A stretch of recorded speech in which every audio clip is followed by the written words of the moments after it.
કાવદરા આ વેકરો સેટ કુંજવેલ થી અહીં લગી ખોદાતો આવ્યો એમાં બે બાજુ પારા થયા ને અહીંયા આવીને ગૌસરમાં પારવાનો થયાનું કારણ શું આ બાજુ પાણી ડાયવર્ટ કરવાનો મિનિંગ કે પારો ન કરવાનું રાજકારણ કે ગામની મિલીભગત કે શું વસ્તુ છે એ કંઈ સમજાતું નથી ને આ પાણીથી 200 થી 300 ખેડૂતનું પાણી જમીન ઉપર જાહે ને એ જમીનનું ધોવાણ થાય ને માલ કે માણસની જે જાનહાની થાય એનું જવાબદાર વ્યક્તિ કોણ આ કોના ઈશારે થઈ રહ્યું હોય એ કઈ ખ્યાલ નથી પડતું ગામ થતું થયું ને સારંગકુશના કામમાં આ પારી ન થાય એનું કારણ શું ખેડૂતોને હેરાન કરવા માટેનો ઉદ્દેશ હોય એવો તમારો આક્ષેપ છે ને ચોખ્ખો એવો જ આદેશ છે કે આ વેકરામાંથી પાણી નીકળે તો તળાવ ભરાઈ જાય પછી મેરામણ ખીમાકડું ગામ અમે આજે બધા ખેડૂત ભેગા થયા અને આજે ગામ વેકરામાંથી સારો વેકરો ઘણો વેકરો હોવા છતાંય પણ અડધો વેકરો આ બાજુ રહેણાંક વિસ્તારમાં ડાયવર્ટ કરેલ છે કે એનાથી થયું આ ભ્રષ્ટાચાર થયો એ બધું વિષય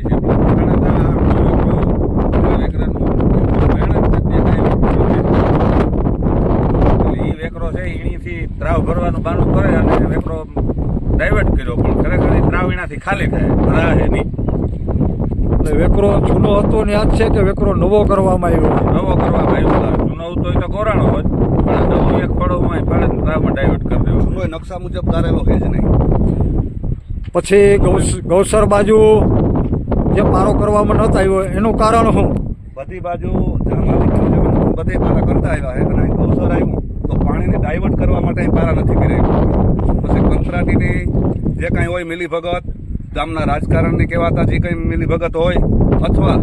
કોઈ તંત્રની આમાં સંડોવણી હોય અમને ખરેખર ન્યાય મળતો નથી વેકરાની અંદર જે ઓલું બેટું કોઝવે બાંધેલો છે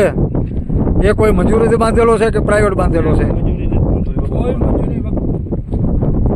કોઈ મંજૂરી વગર રસ્તો દર્શાવેલ બાંધેલ છે અને આ વેકરાને ડાયવર્ટ કરવા માટે બાંધેલ છે વેકરાને ડાયવર્ટ કરવાનું કારણ શું હોઈ શકે પાણી આ બાજુ વારવું આ બાજુ ત્રાવમાંથી ઉપર ખેડૂતને નુકસાન કરતા પાણી થાય એટલા માટે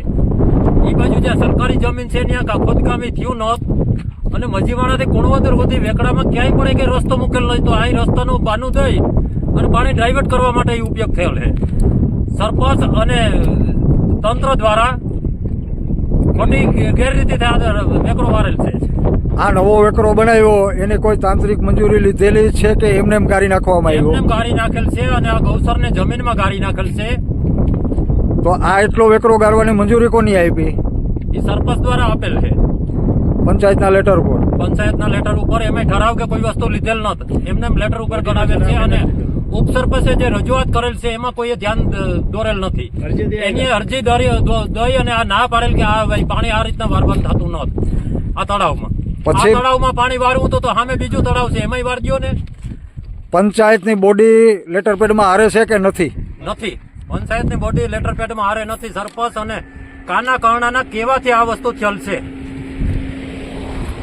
ટૂંકમાં ગામના સરપંચ દ્વારા ખેડૂતો ઉપર રાગ દ્વેષ રાખીને આ કામ કરવામાં આવ્યું એવા તમારા આક્ષેપો છે ને